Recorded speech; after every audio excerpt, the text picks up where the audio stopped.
Assalamualaikum warahmatullahi wabarakatuh, Sobat Rini Channel Education. Semoga semakin hari semakin bersemangat untuk beredukasi. Video kali ini kita akan bahas peran asesmen diagnostik, formatif dan sumatif dalam Project Based Learning di kurikulum 2022. Saksikan videonya sampai selesai untuk informasi lengkapnya. Asesmen merupakan bagian penting dari pembelajaran dalam Project Based Learning. Oleh karena itu, dalam merencanakan project termasuk dalam menyusun modul project, ada beberapa hal yang perlu diperhatikan dalam merancang asesmen project. Pertimbangan yang pertama adalah keberagaman kondisi peserta didik dan disesuaikan dengan metode asesmen. Tidak semua jenis asesmen cocok untuk semua kegiatan dan juga cocok untuk individu peserta didik. Asesmen yang beragam dapat membantu pendidik dan peserta didik merasakan pembelajaran yang berbeda.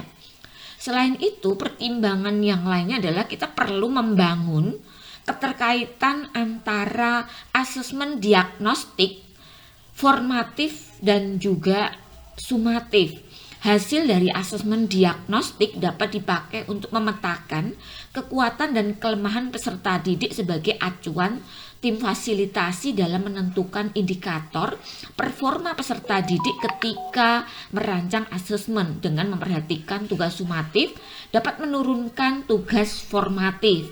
Misalnya di proyek sampahku, tanggung jawabku, asesmen akhir merupakan kegiatan yang menarik seperti pembelajaran melalui proyek karena pembuatan poster adalah kegiatan yang cukup berat.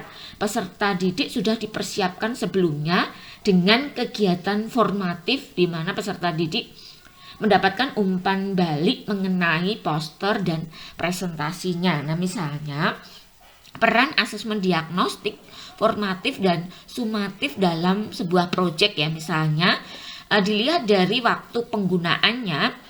Asesmen diagnostik itu dilakukan pada awal perencanaan proyek yang berguna nanti untuk mengidentifikasi kesiapan satuan pendidikan.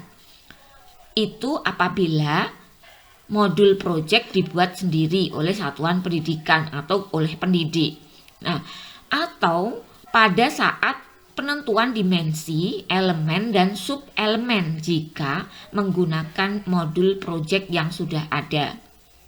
Sedangkan untuk asesmen formatif, waktu penggunaannya adalah berkala, berkelanjutan selama proyek. Sedangkan untuk asesmen formatif biasanya dilakukan pada akhir proyek, dapat dilakukan di akhir tahap kegiatan jika diperlukan ya, terutama di proyek dengan jangka waktu yang panjang. Kemudian pihak yang memberikan asesmen untuk asesmen diagnostik itu dilakukan oleh pendidik, sedangkan asesmen formatif dilakukan oleh pendidik, peserta didik secara pribadi atau self-assessment, sesama peserta didik atau peer assessment, mitra satuan pendidikan dalam proyek misalnya orang tua, narasumber proyek. Kemudian asesmen sumatif itu dilaksanakan oleh pendidik. Kemudian untuk contoh bentuk asesmennya, pada asesmen diagnostik bisa berupa rubrik, observasi, kuesioner, refleksi ataupun IC. Pada asesmen formatif bisa berupa rubrik, umpan balik dari pendidik dan sesama peserta didik, baik secara lisan maupun tertulis, observasi, diskusi, presentasi, jurnal, refleksi ataupun IC. Sedangkan untuk asesmen sumatif bisa berupa rubrik, presentasi, poster, diorama, produk, teknologi atau seni, esai, kolase ataupun drama. Nah, ini dilakukan pada akhir ya. Kemudian manfaatnya.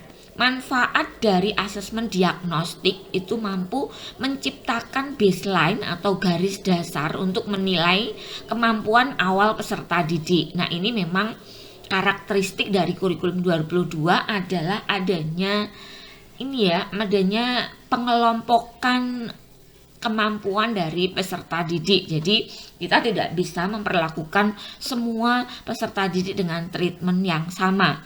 Informasi ini bisa dipakai untuk merencanakan kegiatan proyek yang efektif dan bermakna untuk peserta didik untuk mencapai konsep learning at the right level. Kemudian bisa juga digunakan untuk menentukan sub-elemen yang sesuai dengan fasenya.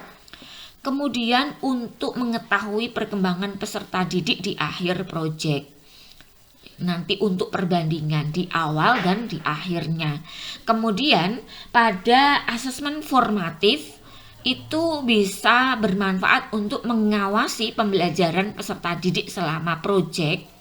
Kemudian memastikan perkembangan kompetensi peserta didik sesuai dengan sub-elemen profil pelajar Pancasila yang disasar.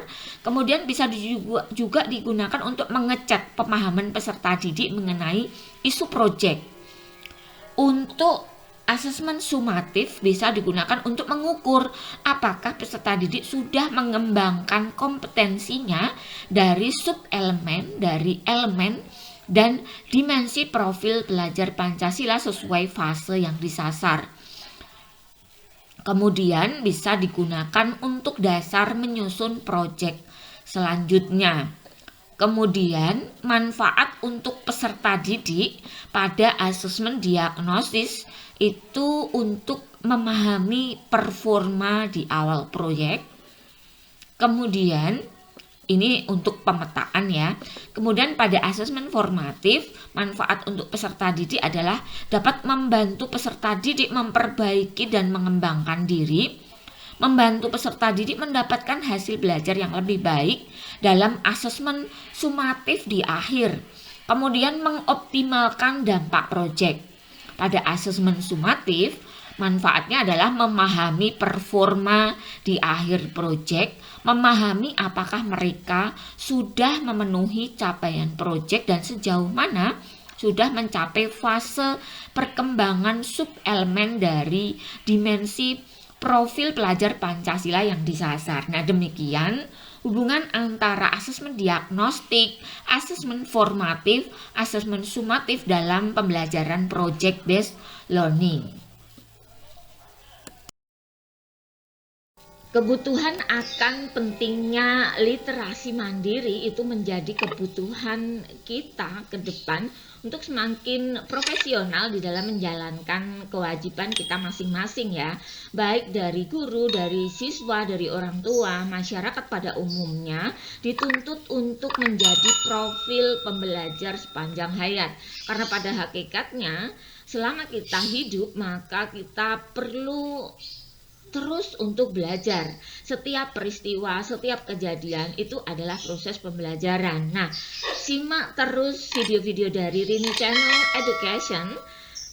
Jangan lupa dukung Rini Channel Education dengan cara mensubscribe bagi yang belum subscribe ya, agar Rini Channel Education semakin hari semakin bersemangat untuk memunculkan video-video baru yang tentunya menarik untuk kita simak bersama ya.